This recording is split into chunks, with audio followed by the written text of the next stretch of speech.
I just read a book which was funny, in an odd way, because it was about a subject about which the author freely and frequently admitted that very little is known, namely William Shakespeare.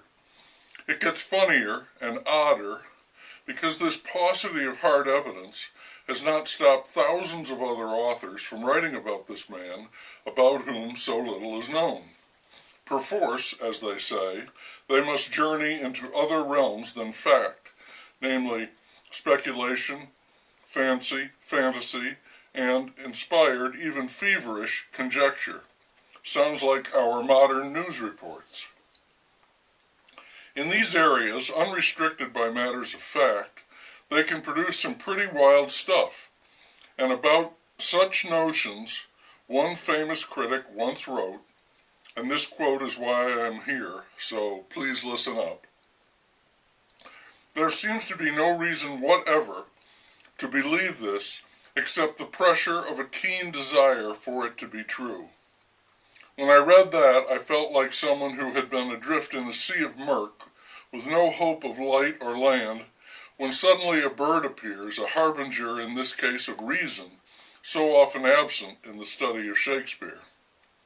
There seems to be no reason whatever to believe this except the pressure of a keen desire for it to be true.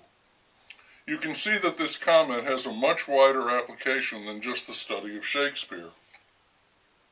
I have written about this before on several occasions, I should think, but it keeps popping up under a number of guises, sometimes race, sometimes poverty or prisons, justice, freedom, drugs, violence, police brutality, inequality, and that would be systemic inequality.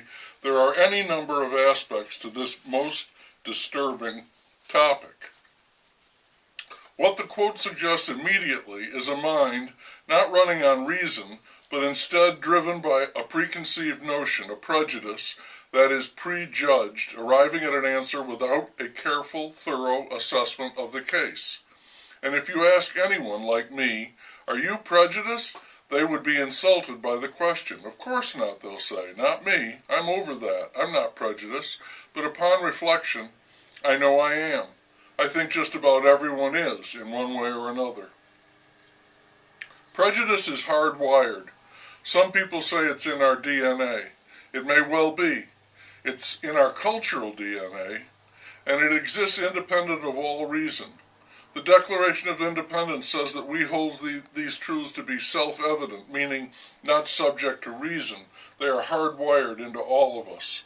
And one of them, not mentioned in that document, that is, other than life, liberty, and the pursuit of happiness, is the racial divide. We know its beginnings. The problem now is that we cannot envision its end. Its fundamental property and belief is a lack of trust. It's a we and them situation, going both ways, and neither side trusts the other, far from it. Any sense of harmony or peace is illusory. Eventually, often violently, the lack of trust reappears. Questions arise from this. To what exactly are we entitled? What does freedom mean? How is it won? How is it maintained? And for those disenfranchised, is there any just relief? All of this is the cause for much bitterness and rancor on both sides, deepening and widening the divide. Slogans appear expressing the profound displeasure felt, and those slogans are meant to unify people, to give them a sense of purpose and dignity.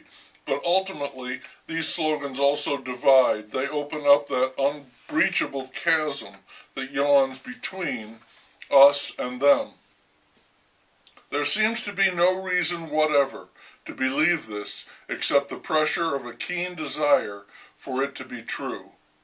People talk about hate furiously in these matters when open conflict erupts, but it goes deeper than that.